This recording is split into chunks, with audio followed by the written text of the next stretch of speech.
Rookie mistake. Rookie mistake, I say, as I stab my knee into the desk, shaking everything on it. I heard that. It's really painful. I know you did. I could see it in the wavelength. All right. Everything's going great. I can definitely unlock my phone by myself. I don't need help. I'm fine. How great are things going, would you say? All right. Things are okay. Things could be worse. I would say that they're going very great. Oh, man, I'm so glad that we got that on the recording.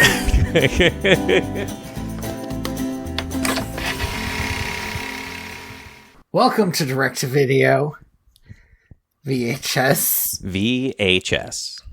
A podcast where we pair movies like fine wine. This time we watched The Country Bears.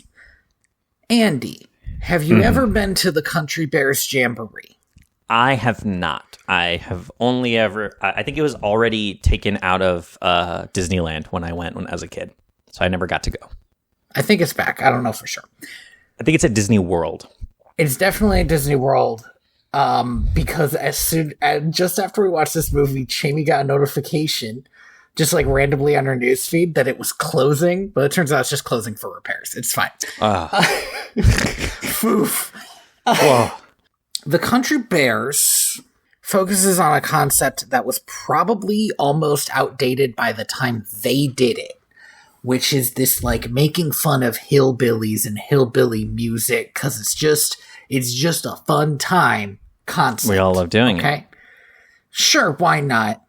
It's something that right now, if you want to find something like that, you can only find in like 100-year-old legacy comics.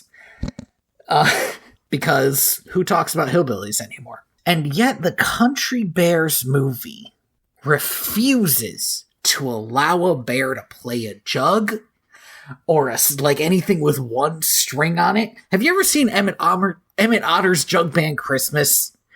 I have not, but I know what you're talking about.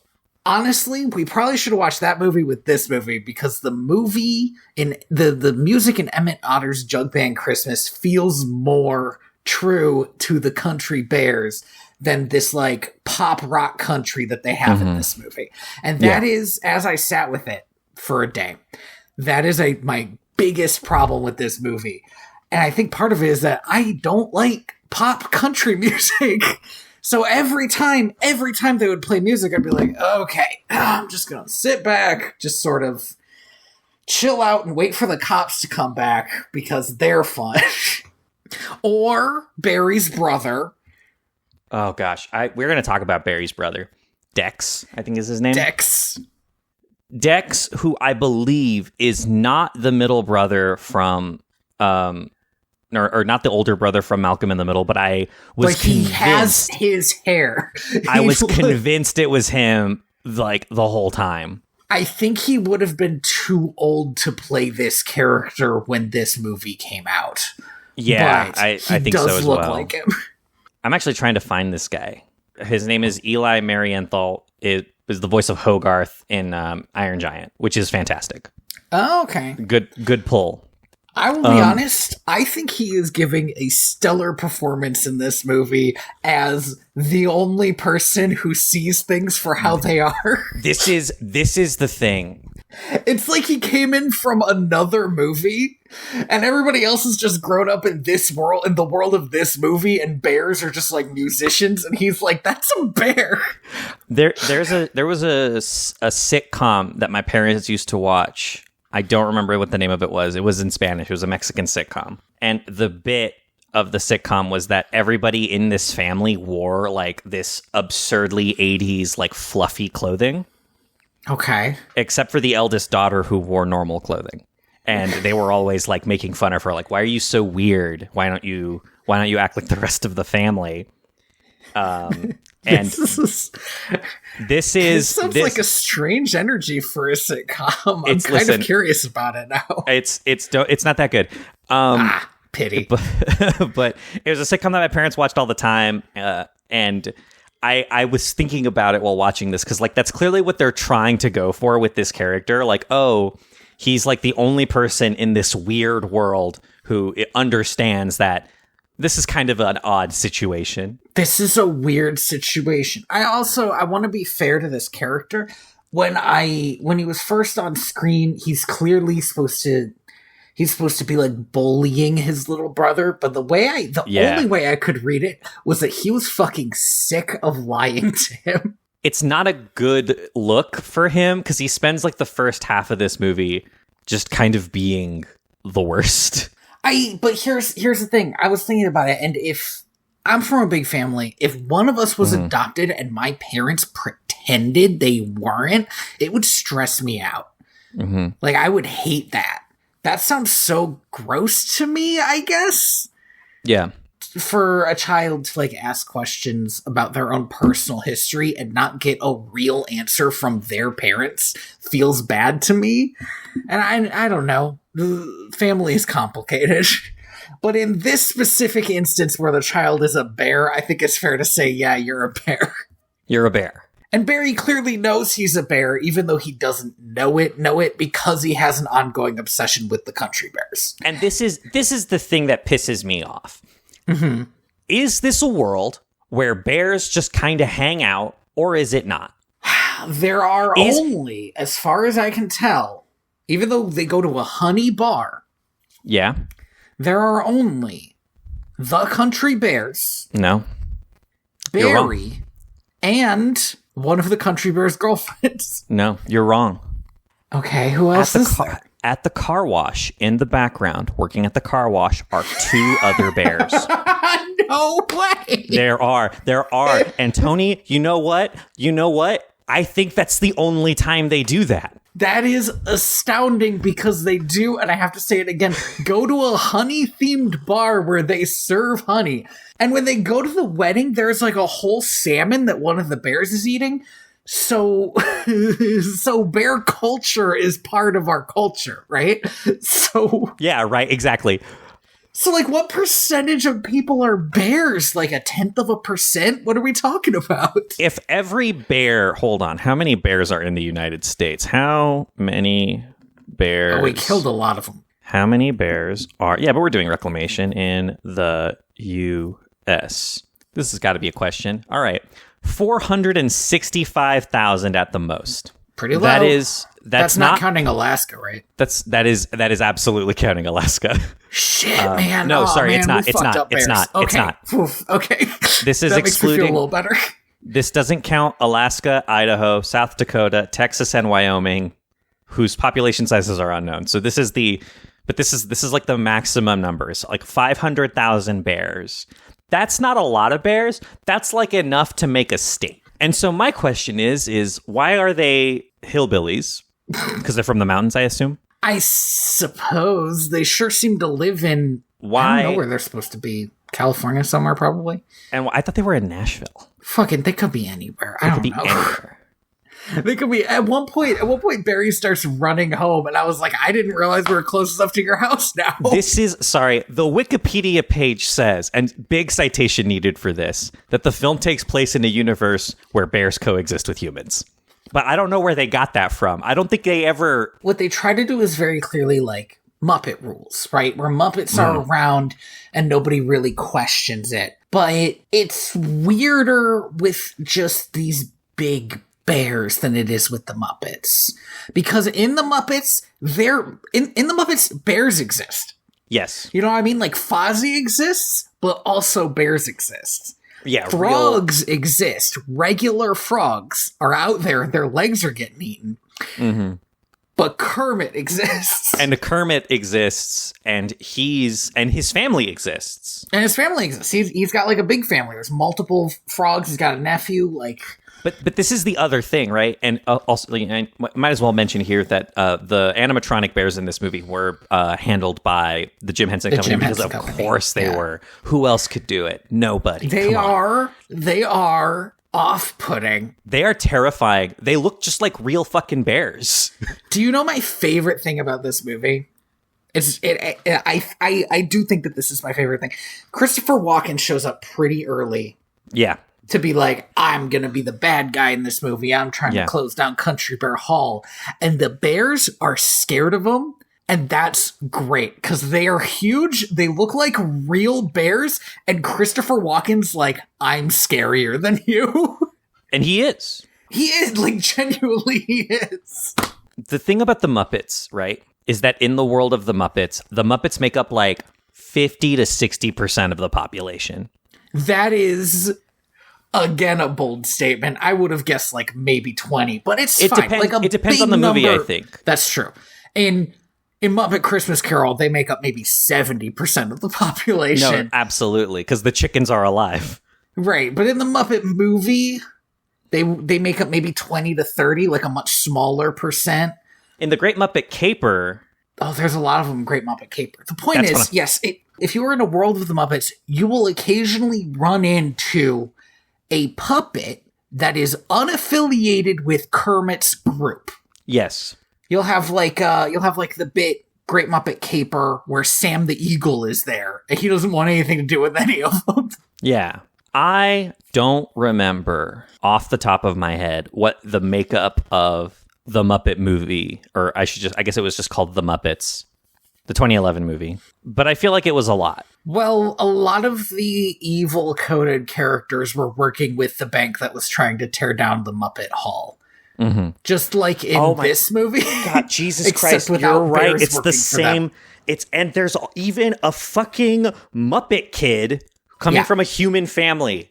Yeah. Oh my God. How did they do this again? I would say that the Muppets was ripping him off because you gotta remember they're both made by Disney. They were probably just like, let's rework this to work with the Muppets. Well, here's the thing is that this idea, right? Oh, the bank is coming for the town hall. That was like the plot of like every show in the 60s. Hey, let's back up and stop for a hot second because I do want to talk about this. The trope of getting the band back together. Yes, which is... Is that from the Blues Brothers? Did they invent that trope? No, it had to... Because Blues Brothers reads as such a parody to me. It has to be. But I was watching this movie, and it was like beat for beat the Blues Brothers, and I was just like, I wish I was watching the Blues Brothers. Like, I wish this was Ray Charles doing this song right now. The thing about getting the band back together in Country Bear and Blues Brothers terms, and in the Muppets terms, is you have somebody who wants to get the band back together for whatever reason. They're trying to save something. They're trying to save a building or an institution or something important, right? Mm-hmm. So they got to get the band back together for one big benefit show. They go and visit each individual band member who is in some way down on their luck. In some way, they want to get back together with the band, even if they don't. And so you get snapshots of them at each of these different places. You get like Miss Piggy writing for Vogue, I think. And they come together, they play the big show, end of the movie. I'll be honest, the last time I watched the Blues Brothers, I thought the movie went on for a little long, but I think that finale is still better than both the Country Bears and the Muppets, which seem to think it's okay to just stop as soon as you do the show. And I'm like, that's not a real climax, though, because, like, what happened to the characters? Whatever. That might just be me, because, again, I grew up on the Blues Brothers. The Muppets did a way worse thing where they didn't make enough money and then just beat up the people from the bank. No, that's better, actually. I would argue that that's better. I mean, it's better, but, like, that means the next day the Muppets are being sued and their theater's being torn down. Again, the Muppets exist in this, like, elevated world where they I could believe that is a solution, right? Then why didn't they just do that? One of them's a bear. Because they wanted it, you have to do it the normal way first. That's how the Muppets roll. It also feels very old school Muppets, right? Like classic for just like some sort of slapstick damage inducing finale to the here's the thing is show. Kermit the Frog beating the shit out of somebody is funny, right? Yeah, but I think Gonzo did it, and that's less funny because Gonzo, I can see that from him. Yeah, no, for sure. I mean, Kermit Gonzo's crazy, man. I don't know what he'll do. Kermit has a darkness to him. If Barry, right, Sora himself, were to attack any of the humans in this movie, That's just a bear attack. Yes, that would be terrible. And therein, I believe, and therein is kind of one of the biggest problems of this movie is that these bears are, as a piece of like technology, truly impressive. But they do just look like big bears. And it is kind of scary sometimes. And part of that issue is that it can't deal with that because it's like a fucking G-rated movie, right? Yeah. So yes. it can't have a bit where they are scary. Mm-hmm. And they can't even do really even like a Muppet-style slapstick explosion or smack or something because it would feel so much worse. I bet there was a bit where they tried that. We're like, oh, why doesn't one of the bears just smack somebody? And they maybe filmed it and we're like, this is terrible. So I tried to look into the production of this movie very briefly this afternoon, and there is like nothing. It is almost impossible to find anything out about the production of this film. It's Christopher Walken brought his own gun. Yeah, dude, we're going to talk about it. There's some stuff you can find out about the making of the movie in terms of the like raw labor that went into making it. Because this movie looks expensive, but unfortunately, this movie is a product of its time in two ways. One, it was a flop, which means that Disney would rather you forget about it. And they're not entirely wrong. Not entirely. I mean, they want you to remember the attraction. They don't want you to remember this movie. But the other thing is that this movie was produced and shot in, I think, a year because they needed to get it out ahead of the writer's strike that was going on in 2002. So part of the reason why it is like that is that this movie was basically made as it was made, like written as it was made, which is it didn't have really an extensive production process other than it's based on this attraction. You have 13 months. Do you want to guess how much his budget was? I mean, like you said, it seems like a really expensive movie. Mm-hmm. I also have no earthly idea how much money is, particularly in 2002. 2002, it really skews the curve. Is $100 million a lot of money? I think it sounds like a lot of money, so I'm going to guess that. The problem is that something happens in 2008 that really throws off the curve of my ability to guess how much things cost when I was a kid. Impossible to know. This movie was made for a budget of $35 million, which at the time, and I think today, for a movie like this is kind of chump change.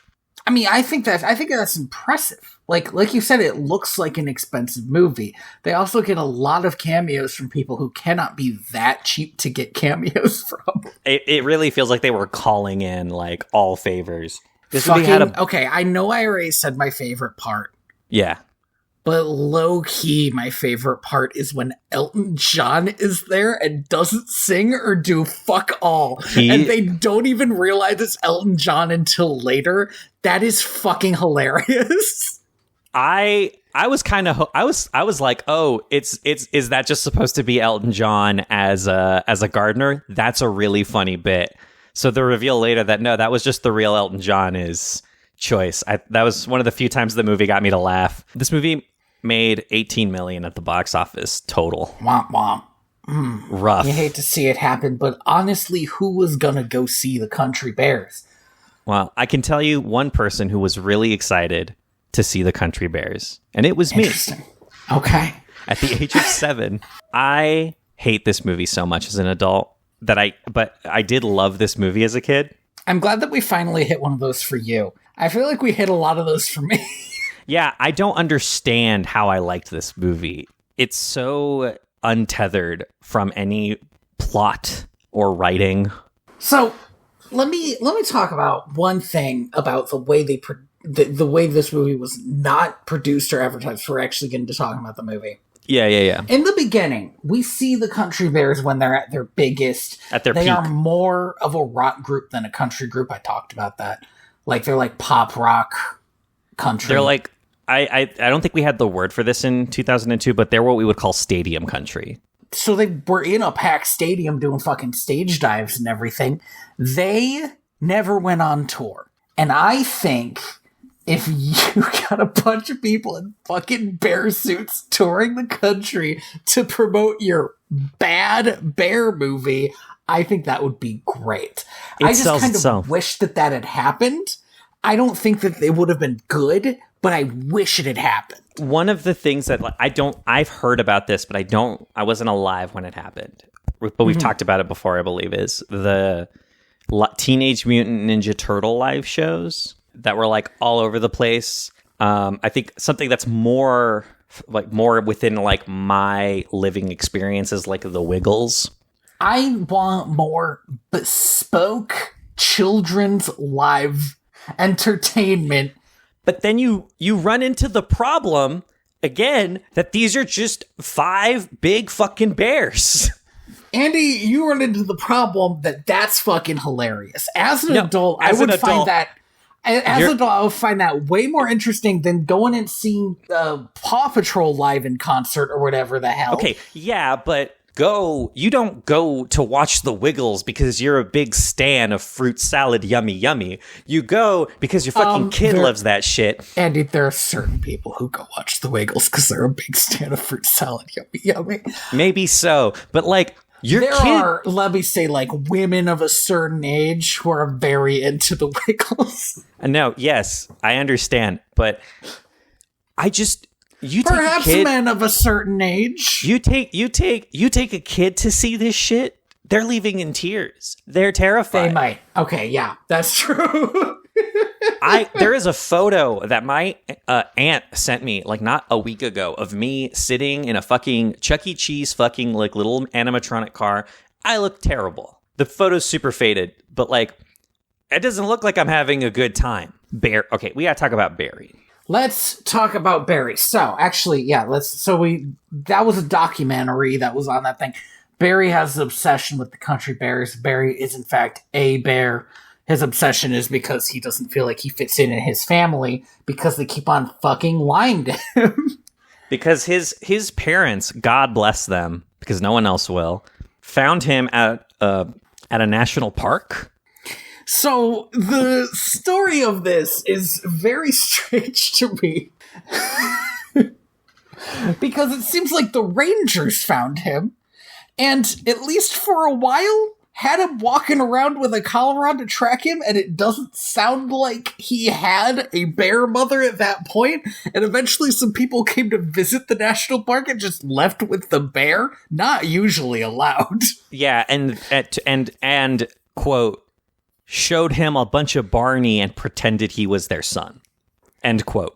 I mean, this is what we're getting third hand from Dex, Barry's brother, who does like picking on him. And as I said, seems very frustrated with this huge ongoing lie that he is a human child and not a bear child. Barry is voiced by Haley Joel Osment, who's just doing the Haley Joel Osment thing, doing a great job. Yeah, he's fine. It's fine. Barry's kind of a nothing character, but it's fine. That's kind of the thing is Barry has like no defining characteristic other than feeling like they're a bear and being obsessed with the country bears, but like, and some generic childhood naivete, just like, I believe that you guys can get together and do this because you guys can do anything because you're the country bears. Like, okay, whatever. I guess, sure. But to what end, right, is the thing that I always ask myself, right? And to talk about the Iron Giant, right? Because I brought it up earlier. Are we going to come down really hard that the Country Bears is not as good a movie as the Iron Giant? Because I don't know. Okay, all right. That's fair. You're right. That is a little bit unfair. But like, what is the point of this character? If they are supposed to be just like a naive child, they're not in that fun child shape, the fun little child shape that other children would look at and go, I'm one of those. Because he's a bear. Because they're a bear. They're also kind of annoying. Because they don't do anything. Just kind of hang around until the end of the movie when they decide to run away again, but home. There's a subplot that does not exist in this movie. And the movie is better for this subplot not existing. But we talk about the demographics of this world. There are like 7 bears. Statistically speaking, Barry should be one of these bears' kids. Yeah.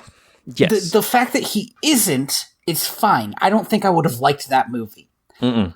But in that case, they had to put more bears in. They needed to, or just give Barry more character, more attitude, something. Like, Barry exists. Some gratitude. Yeah. They maybe Barry's whole thing is that, like, they're a big fan of the Country Bears, but when they play music, they play rock music and not country music. And oh, that's something. Anything. It just could be almost something if the Bears didn't also basically just play rock music. Yeah, play stadium country, which is basically just like a knockoff of rock music. It's frustrating to me because it's like the point of the character. I know why. Like, I'm not stupid. I know why the character's in the movie, because fucking kids in 2002 don't give a shit about the Country Bear Jamboree. That's a thing that their parents make them get on before they're allowed to get on Winnie the Pooh Corner. Or, right? Like, well, or because the line isn't long and you just need to go inside and get some air conditioning. You sit at Country Bear Jamboree. Yeah. And like the kids don't give a shit about this IP. So you need a character that kids can attach themselves to. But again, because it is not in that adorable, tiny human-shaped package, it's not going to do that. I will say Barry does one other thing that's interesting. Interesting is not the right word, but he does one other thing to push the story forward. Yes. He is the only one of the bears who does not talk in an extremely exaggerated country accent. And the reason this is important is because sometimes you need somebody who doesn't talk in an extremely exaggerated country accent just so we can move the story forward a little bit faster, because they all talk real slow. I would argue that I don't remember the name of any of these motherfuckers. Ted Betterhead. We don't see him till the end, though. Yeah, but I would Ted's argue the last one. He doesn't. I would argue he doesn't speak in an exaggerated Southern accent. What's a little weird is that, he doesn't, but he is explicitly brothers with the one who does. Who does, yeah, it's wild. Who has the most exaggerated country accent. So, this is right, Ted. Like, okay, man. Can you stop slurring for a second? Yeah, because he just sounds like Diedrich Bader, who, by the way, double role in this movie. Give that man an Oscar. No way! I didn't even realize. Yep, Diedrich Bader is going on my list of people that this podcast has created a parasocial relationship with. No, absolutely. Every time I see Diedrich Bader now, I'm like, yes, Diedrich Bader's here. This is going to be a fun character. Absolutely. He plays one of the police officers. Mm-hmm, the one with a fake mustache. And he's also and doing a really good job of like squashing his natural, like, if you've ever heard Diedrich Bader voice actor role before, he has like a really deep vocal fry. And so he is like doing everything in his power in his role as a police officer to just squash that down. It was so funny to me. The police officers in this movie, to jump ahead a little bit, Barry runs away. His parents call the police about it, because that's what you do. That's what you do. The police officers in this movie do such a dry humor that like somehow still works in this over-the-top movie. They're probably the best part. I know I keep on saying that like I had a different favorite part, but like the characterization, they just bring like a little more actual levity to the movie when the bears are just running around singing songs. Here's what it is, right? Is the Country Bears the Teenage Mutant Ninja Turtles? They are not. No. They do not have any like charisma. They don't really have any defining characteristics. They're not even the Blues Brothers. So I kept watching this and thinking like, oh, well, the police are chasing them because that's what happens in the Blues Brothers, right? Yeah. But the Country Bears are not allowed to commit crimes. Nope. So they the police just think they kidnap Barry and react. And for some reason, everybody reacts to this as a runaway instead of like, Barry, did you run away from home? Mm-hmm. Go with these police officers. Yeah. I'm not taking this lost kid with me on my reunion tour. Listen, kid, thanks for all the help, but it sounds like you need to get home to your mom and dad. Oh, yes. And now, Barry's been denied by the one family he thought he had. P.S. The lesson of this movie is that family are the people who love you. That's what the movie says is its message. but like also fucking no shit. Like, why does Barry need to learn this? He was raised in an extremely loving household. His dad, Ben Stein, basically says he's his favorite son. It is so wild to me that his dad says that we love you just as much as our other son. Maybe more. Maybe. But to be fair, in his letter that the Country Bears read later, Barry does say that if they had met his older brother, they would know why he was miserable. Here's the thing. His older brother is such a Disney Channel style mean older brother. It's comical. In that he is not mean enough and likes his brother too much for him to also be like the problem of the family. Because, like, immediately after he runs away, he's like, well, like, I did not want that to happen. Like, you could see it immediately. And it's like, of course you didn't want that to happen. So why did it happen? Why did it happen? Because it had to happen. Because it had to happen. Stuff just happens in this movie. This movie is ostensibly a musical, and we're not going to talk about it because all the musical segments are not good. One of the problems with the musical segments is that they are early 2000s. Yeah. Another problem with the musical segments are they are not only country, which is not a genre that I like particularly, but they are a style of country that feels fake to me. And it's okay if you enjoy this style of country, but it's not. Like it's not what I grew up on, and I think it feels a little weird and kind of borderline gross. I don't know exactly how to define it. Mm-hmm. I also don't love pop music, so when pop music and country mix, it's not my favorite. There's good country music that I do like. Mm-hmm. But it's usually sad. Like, you know the classic country music where like somebody's getting drunk because their wife left them and their dog died and stuff like that. Those that's more country to me than anything in here. I have a love-hate relationship with country music, and I grew up listening to country music, like music in Spanish, but like the only music I listened to basically throughout my childhood was basically like 90s, early 2000s country. And this kind of country that they are doing in this movie is specifically the country music that I hated and made me stop listening to country music. And now all I listen to is like sad indie jams and like synthwave, because I'm that kind of a person. You hate to lose somebody to that, you know? And yet, you know, hey, it's what I like. It's also like the music has nothing to do with like the trials and tribulations of the characters, right? Like, we don't have a ballad of like any ballads by any of these bears about like them missing the times that have gone by. I don't want to be this guy. I don't want to keep talking about the Blues Brothers, but this is like shot for shot the Blues Brothers, so I kind of got to. Yeah, then let's talk about Phineas and Ferb, right? Because within the time span of 30 minutes, Phineas and Ferb did this exact plot and also gave every single member of the band a song. In a 30-minute episode? Damn, way to go with Phineas and Ferb. But I was thinking, when you brought that up, I was thinking about, you've seen Blues Brothers, right? Oh God, not since I was a kid. But all right, see, I don't want to drag this on too much if you're not going to pick up on it. One of the band members is married, and working at a diner that he owns with his wife. Nice, good for them. She sings. She is a famous singer who I cannot think of right now. I cannot think of her name because, frankly, she was before my generation. Because the Blues Brothers was also before my generation. I just grew up on it. Yeah. She thinks like her big single at him that is, you know, about having respect to her.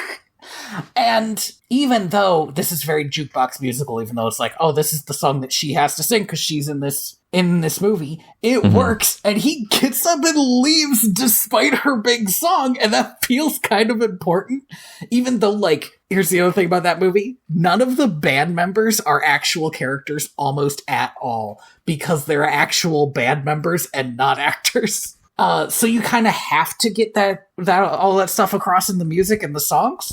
Mm-hmm. And this, to be fair, this movie does try to give them some characteristics, but it's not very interesting. Like, they want to play country music. It is not super clear until we meet Ted Betterhead why they even stopped. And I like Ted Betterhead because he was the first one who was like, you guys suck. It like sucks to be in a band with you. But also, that's still like not enough of a reason, you know? Like, no, but at least it was something. It was something. Yeah, there was. I was like grasping at straws. One of them says randomly that like the one human that he called earlier was like the guy who stole the country bears from him. And I was like, what the fuck does that mean? Guess what? We never find out. Doesn't matter. Side note, this movie has a lot of funny ideas in it. Mm-hmm. One of the funny ideas is the drummer's a human. That is pretty good. When I first saw it in the documentary where it was fucking 5 bears singing a song and a human in the background on the drums, I was like, that's great. Here's the thing, that character is nothing. Mm-hmm. I did not care for him. I super wanted him to be one of the people they had to pick up, and for him to be, for some reason, like the only one who was a success. I thought that would be so much funnier, but whatever.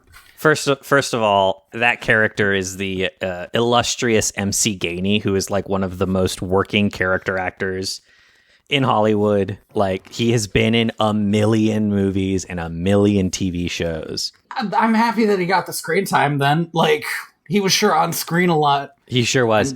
Driving the van. We know him as, God, I think he was Captain of the Guard in Tangled. Interesting.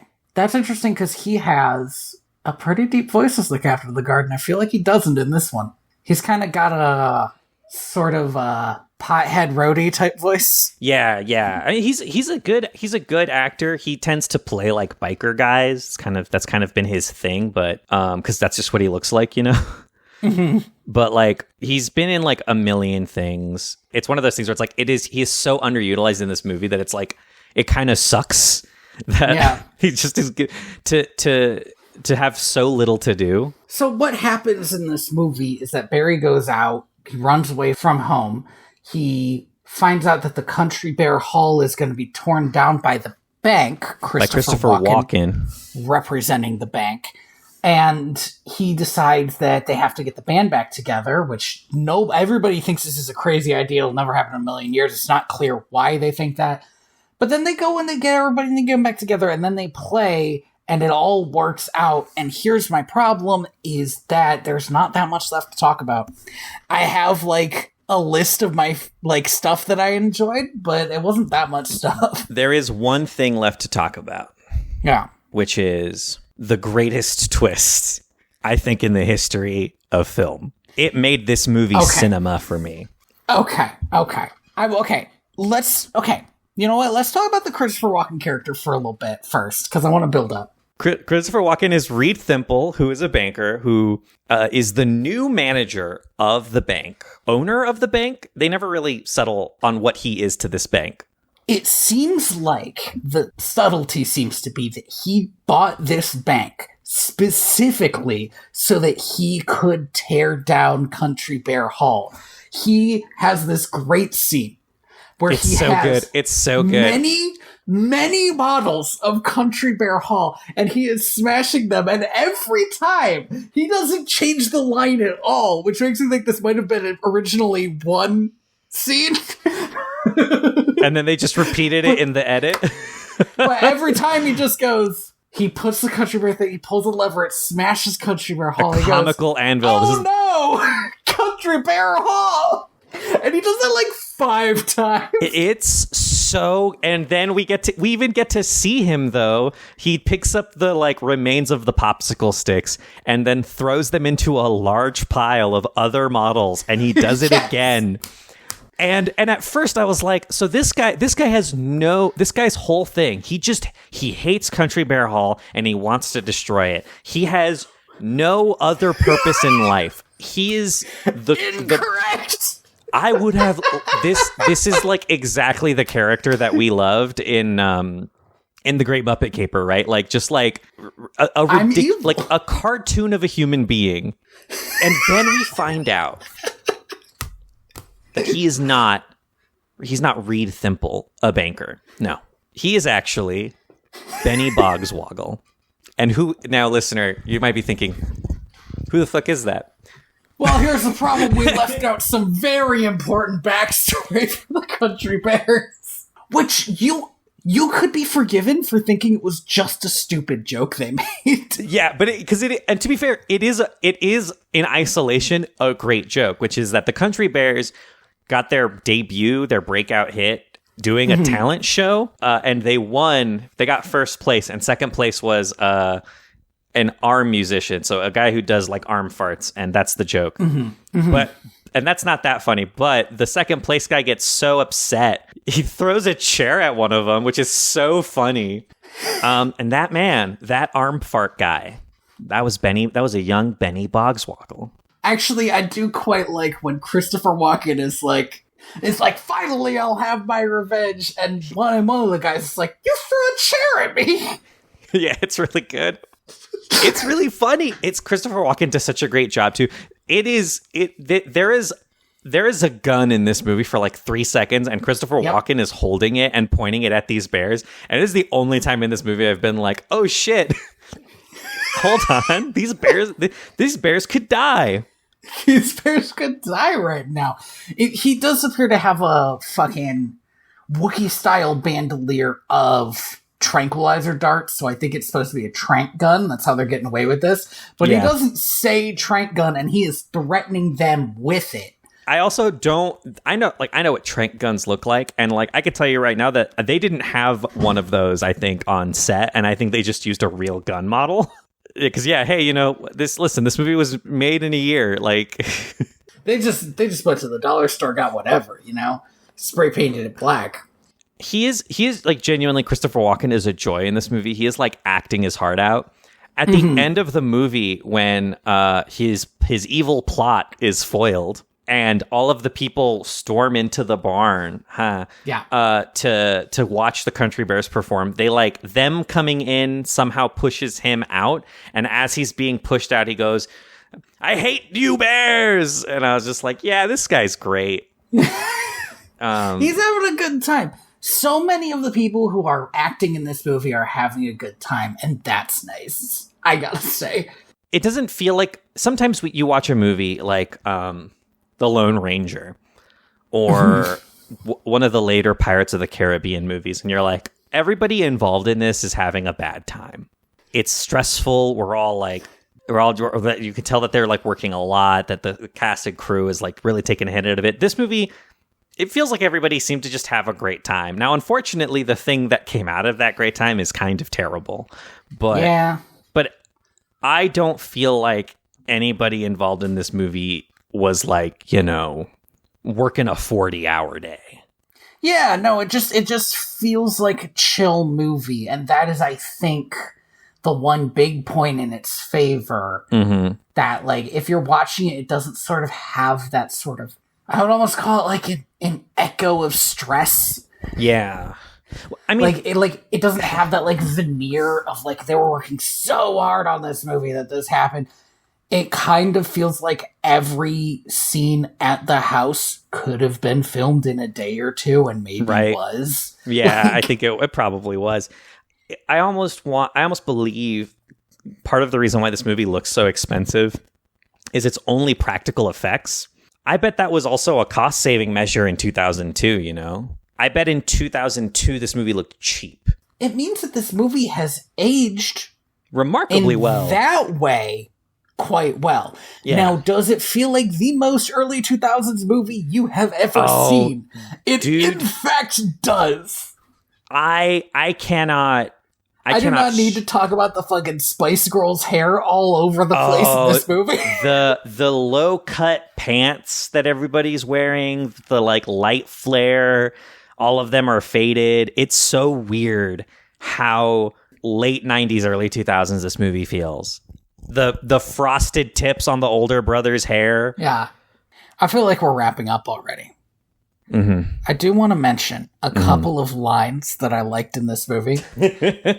Yeah. Because there are some choice lines. Some earworms. Early on, Christopher Walken is talking with one of the... I guess he just works at the Country Bear Hall. He's a big bear. Okay? Yeah. Christopher Walken starts grilling him about what is happening. with the movie. And he goes, "Over yonder, a monkey." And that entertained me so much because he put no effort into it. Christopher Walken does turn around. And instead of saying over there, he says over yonder. And I was like, I didn't think I would enjoy that, but I did. Yeah, that's Big Al, I believe. Big Al. Another one, maybe my favorite one, we'll see, is when the two police officers have just gone into the restaurant that the bears have left. One of them looks out the window and says suspicious activity at 2:00. Yes. And Diedrich fucking Bader loves this. I love this. Looks at his watch for like a second and a half, looks up and says, "How could you possibly know that?" How could you possibly know that? He just sounds like kind of exhausted with his partner, like, "Oh, okay, at 2:00. Oh, and then one more, I think. Mm-hmm. They are watching Scooby-Doo, Hanna-Barbera. Yes, a Hanna-Barbera knockoff adaptation. It's great because there is no earthly reason for this scene to even be in this movie. It is used as a scene change. We're doing now we know that we're in a motel, but it happens so out of nowhere that it took me a while to even realize that that's what it was supposed to be. So they're watching this very, very low budget Hanna-Barbera TV show. Mm-hmm. And they fucking kill an alien with the power of music or whatever. Mm-hmm. And all the bears are watching. It just pans back to them. One of them just goes, "That was bad." And that's it. Scene over. That was great. I needed more shit like that out of the movie. Yeah, it's... So actually, this is the other thing, though. Andy. Yes. How popular are the country bears? In the world of the show? In the world of the movie. In the world of the show, they appear to fight aliens, so they better be popular. They better be popular. In the world of this movie, how popular are they? I think the movie is trying to give us the understanding that they are the next Beatles. They are BTS. Yes, here's the thing. They don't seem to realize that they are the most popular band of all time. Mm-hmm. They live in a world where country music is the biggest music of all time. It was already a terrible world. I suppose it could happen. But then they are the biggest country musicians of all time. Fucking Willie Nelson is on TV talking about how great the country bears were. Is it possible for them to be as down on their luck as they are? It just doesn't make any sense. If you compare it to the Blues Brothers, the band in the Blues Brothers is never big. If you compare it to the Muppets were big, and it's a whole scene when they go to Kermit. It's awesome. And only Kermit has money, and he's just sad because he just has these residuals from the Muppet Show or whatever, and he's just sitting in this mansion with nobody else around. Mm. But here, nobody has money, and I'm just baffled. Why don't you have money? Maybe that one human managed to get their residuals away from them. But in that case, why didn't he have money? He's not even a character. No, he's not. We are told that he has betrayed the country bears before, and then at the end he betrays them again. He betrays them again. It doesn't feel like a betrayal because we haven't seen him since the, frankly, pretty okay scene where it turns out he's at an office supply store pretending it's his office. But why is he there? Why isn't he rich? I'm confused. Somebody should be rich from the country bears. Yeah, it just doesn't make any sense. And again, it speaks to a lack of thought or effort. I don't care. Maybe because if the stakes were smaller, right? Because the stakes in this movie are already pretty small. But if it wasn't we owe the bank $20,000, if it was we owe the bank, which is for all things not that much money, you could get you guys are a small business, you could get a loan. If they were a cult band, could they earn $20,000 in one night? That's what I'm saying is maybe. Yeah, it would be good if it was toned down a little bit, so we weren't stuck with this. Yeah. My favorite joke in this movie happens at the beginning of the movie, where I'm pretty sure the name of their first album is That One That Be Our First or something like that. Okay. And I really liked that. I was like, that's pretty good, actually. That was the biggest laugh that this movie got at. I mean, it was like 2 seconds in.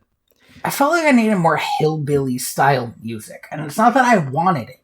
It's that, like, if I was going to buy into this world at all, it would also be funnier if they were the biggest band in the world and they were just a jug band. That would be hilarious. Also, I'm looking at this illustration of the Country Bear Jamboree poster. And I love this. I love this art style. Disney doesn't draw characters like this anymore. It's in that, like, almost Robin Hood anthropomorphic style. Oh, I do not have it.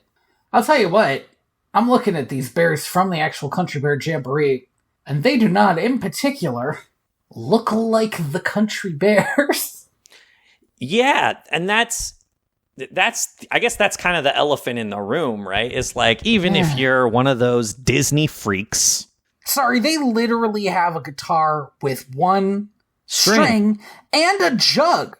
They're a jug I'm band. mad about this now. Like, I'm legitimately mad about this because the only thing they kept from this was the harmonica. Oh man, these guys are creepy to look at. They are very stressful. The actual audio animatronics. But there's a poster, the poster of, not the Grizzly Hall poster. There's a 2024 one, not that one. Oh, so actually that one looks pretty decent as well. I'm not too fond of it, but. Oh, okay. I see what you mean. Yeah, they do look like a Robin Hood. I love this poster. This poster's great. There's a fucking kid on this poster, which means there was already a kid associated with the Country Bears. Are you shitting me? Hold up. There's a kid, he's holding a little teddy bear. Oh my god. What? Oh my god. Okay, I am upset now. So even if you're one of these, I'm stressing this appropriately, one of these Disney freaks who loves the Country Bear Musical Jamboree, it's your favorite ride, you're not gonna like this movie either, because it's nothing like this. On the one hand, as the movie started, I was like, this movie knows exactly what it wants to be. They're going to make the Country Bears movie. It's going to be stupid. And you know what? I respect that.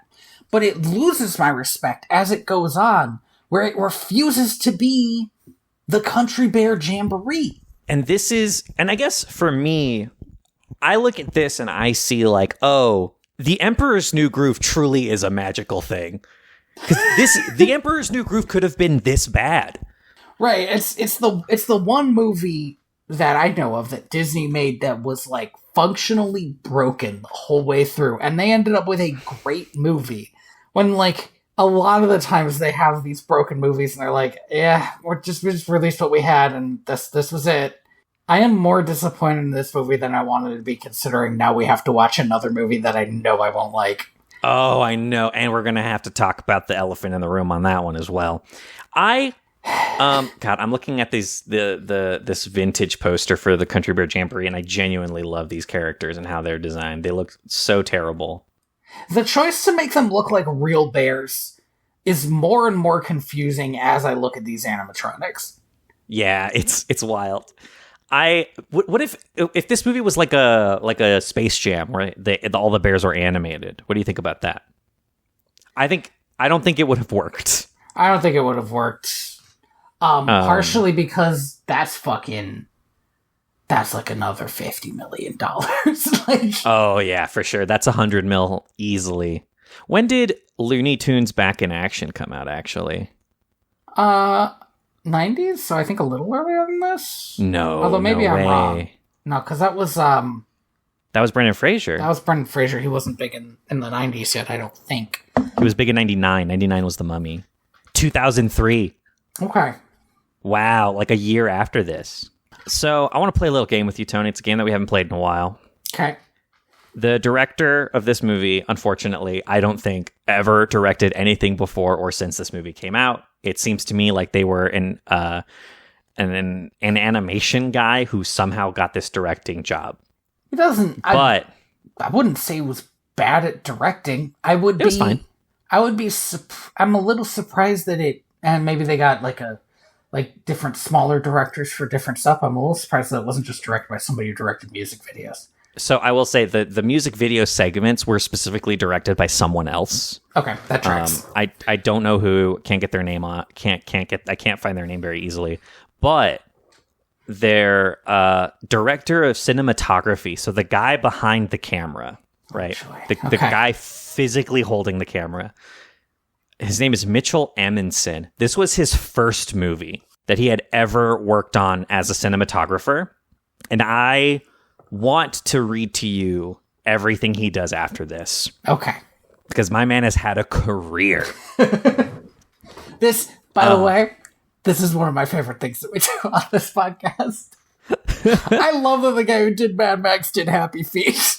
I love knowing that in my head. Yeah, it's good information. So the director of cinematography, Mitchell Amundsen, did The Country Bears.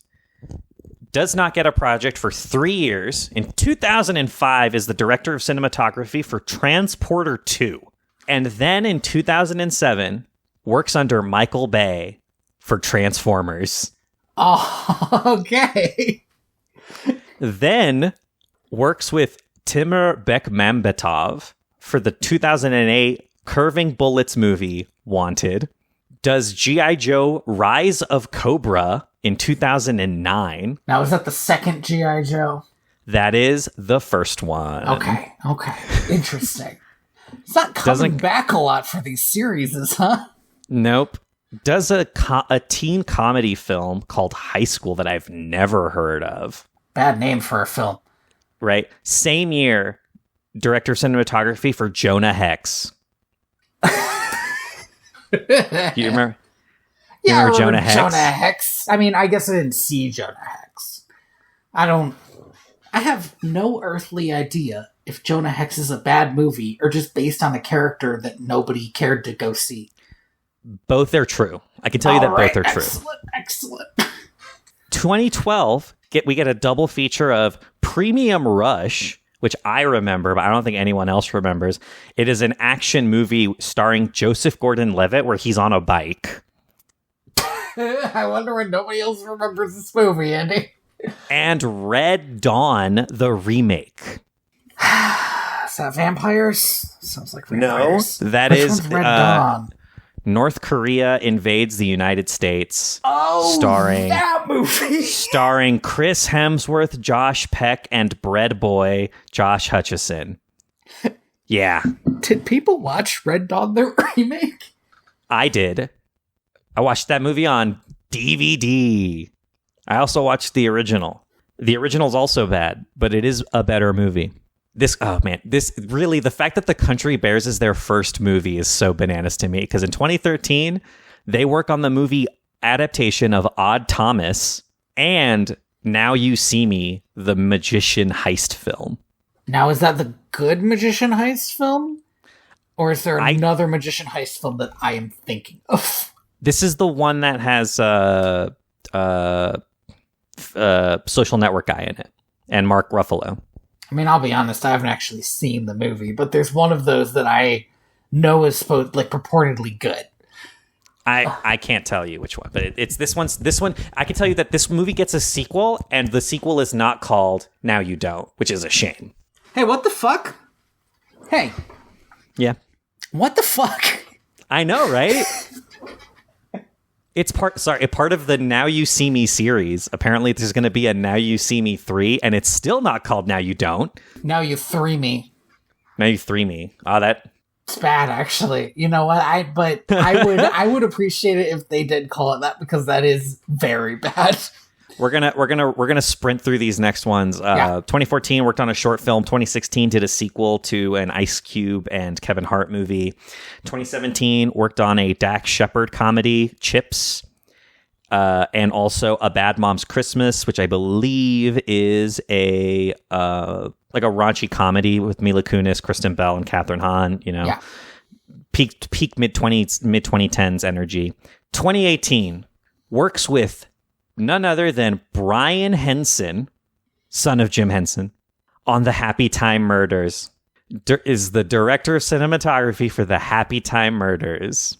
In 2021, is the director of cinematography for Home Sweet Home Alone, a Home Alone movie that came out, I believe, exclusively on Netflix. Gotta be Disney Plus. No, you're right. Disney Plus. You're correct. I was Disney wrong. Plus, I know, has the other Home Alone movies. Well, do you want to know what else he did for Disney Plus? He did a remake of Cheaper by the Dozen in 2022. I bet you nobody watched that one. I don't want to say because it was bad, but because it's a remake of a movie, I don't think people remember that well. And which in and of itself is a remake of a movie that people don't remember that well. Keep that train a-rolling. Finally, this year was the director of cinematography for Renfeld, the comedy movie about Dracula starring Nicolas Cage and Nicholas Hoult. I'll be honest, that one's on my list of movies that I should, pick up and see at some point. Same. I've heard it's good. What a wild career. I saw the preview for it before fucking Cocaine Bear. Yeah. And I was like... You went to watch Cocaine Bear? Yeah, my cousin wanted to see it, so we went out to see it together. Fun. It was... I don't know if you ever saw it, I don't know anything about it. It's Jurassic Park. Yeah. It's like... Makes sense. Yeah. Shot for shot Jurassic Park. But except with a drug subplot instead of smuggling out the egg subplot. Oh, that's fun. It is actually a quite fun movie that, I expected to... I don't love gore. I expected to not be into the gore. But it was just so dumb that I was like, okay, I'm for this. I truly, my hat is off to Mitchell Amundsen, who is a person who I would love to talk to. They have had a wild career. We have so many of those people on the list now of gosh, I wish I could talk to this person about this weird shit that they did. Mm-hmm. I wonder how being a director of cinematography works, though. As being, part of the industry. Because directors choose who they work with a lot. But they don't seem to be choosing him, even though he's worked on a lot of movies. He's, all over the place. I get the sense that he is not... a lot of times, directors and cinematographers work hand in hand, because director of cinematography, it just means that, all of the technical aspects of moving and placing the camera is your job, and then what that image looks like is the director's job, right? They often make choices about what lenses to use during which shots, what type of camera, and they'll even often work on color balance and stuff. So the director wants the image to look a certain way. Director of cinematography's job is to make it look like that by every technical means at their disposal. I get the sense that Mitchell Amundsen is probably just a guy that everybody knows is good. If he is working with this many directors over the course of his career, I get the sense that he is just a hardworking dude. He's not anybody's best friend or go-to guy, but you don't get a career in this industry without being good at your fucking job. Right. I also do kind of wonder if a bigger director might do enough of their own director of cinematography work that they don't necessarily want somebody who's got their own strong opinions about it. Yeah, that's fair. And maybe that's why he doesn't do that many sequels of big movies, because it's well, now that Michael Bay has made Transformers, he knows what he wants Transformers 2 to be, Yeah. Yeah, I don't know. I mean, at the same time, though, I'm looking at this list of movies and he is all over the place in terms of directorial style. I get the sense that he really is just kind of a very technical dude, very good at his job. And yeah, I bet I can tell you that for certain directors, I don't know about Michael Bay, I don't know much about him, but Steven Spielberg or Steven Spielberg is he's not a technical guy. He'll sit behind the camera, but he lets the director of cinematography do their job, holding that camera. But other directors are a lot more hands-on with that stuff for sure. I'm trying to remember his name, the Zodiac guy. He's one of those. But I have terrible news. I don't know anybody's name, so I cannot help. Yeah, no, it's fine. I don't want to get too lost in the sauce here. I just wanted this guy's career is so wild to me. So that was the Country Bears. It was all right. I didn't like it. I thought it was I'm never getting those 88 minutes back, and I'm sad about that. If you cut out every song in the Country Bears and replaced it with a song I liked, I would enjoy this movie. I know that that's half the movie. I was gonna say if you replaced half the movie in one way, that's a bad a bad mark. But what I mean is, like, I enjoyed a lot of the movie that was, like, stupid character moments and just, like, actors having fun with it. But the points where they were playing music, I was just like, I would, like, completely shut it out. I was like, I don't care about this at all. And if it was a jukebox musical that I got to choose some more of the jukebox stuff instead of them, I think I'd have a good time. That's fair. Every minute of this movie, I could feel Death themselves like tapping on the hourglass, and I just did not have a fun time watching it. But I was excited to talk about it. That's how I felt about Balto too. So join us next time, please. Oh, Lord. Because Disney made not one, but 2 movies about country music. Is that seriously what that movie's about? Home on the Range? Yeah. I believe I've told you this before. Yes. I mean, I know you kind of said it in the last episode. I'm just like, I did not know that their last classically animated Disney movie. Until Princess and the Frog. But yeah. But well, for a good 5 years, this was it. This was what had to be remembered. I feel like that's even how they advertised it. Like, they really pushed the idea that they were, like, shutting down 2D animation. Like, this is your last chance to see this. And it was a garbage movie that I don't think they wanted to be very popular, so that they were right in shutting down their 2D animation. I don't know. It feels bad. I'm gonna watch this movie and I'm gonna feel bad the whole time, so that'll be fun. Yeah, it's wild. I'm excited to watch I haven't seen this movie since the year it came out, and I remember even then it being kind of a garbage fire. So how old were you? We'll see.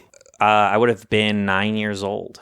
9 years old is so young to be able to form the opinion that a cartoon movie is a garbage fire.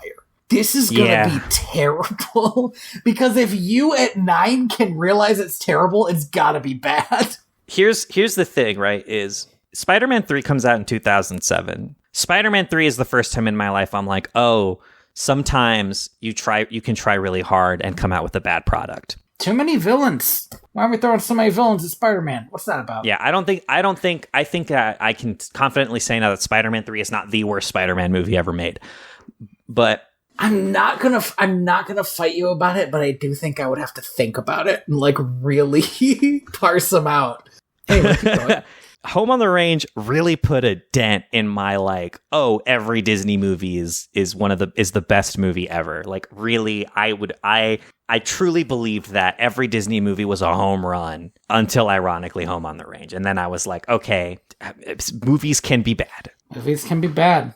Thank you for listening to Direct to Video VHS. I have been your host, Tony Robusto. I have been your host, Andy Reyes. You can find me at Blue Sky, at TheaterBats, or at inspiredbytrueevents.org. You can find me at timeunderpictures.com. At the Time Honored Pictures podcast. Your favorite podcaster? I'm terrible at this now. It's been too long again.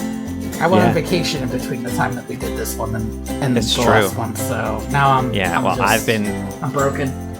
I've been on vacation for my other podcast for a year because life has been crazy, but hopefully, and I know I keep saying this, we'll be coming back. We're still on it. I paid money to keep that website. We're gonna do something with it, and whatever it is, you'll find it there. You can find the podcast at direct2.video or on the YouTube channel or fucking anywhere. You can rate it there. Why not? Thank you to... I find myself double checking now. Because last time was Lee Roseveare, so I got myself confused. But this time it's Scott Buckley for the music Homeward that we are using as our theme. I am the Ghost of Johnson. The tagline for Home on the Range is Bust a Moo. All right, we're done. Fuck off!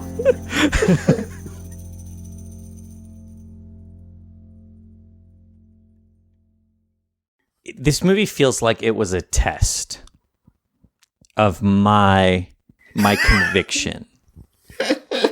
I'm not a religious man, but you believe in putting the band back together because God told you to. Yeah, that's my higher purpose. Right. So whenever there's a movie about that,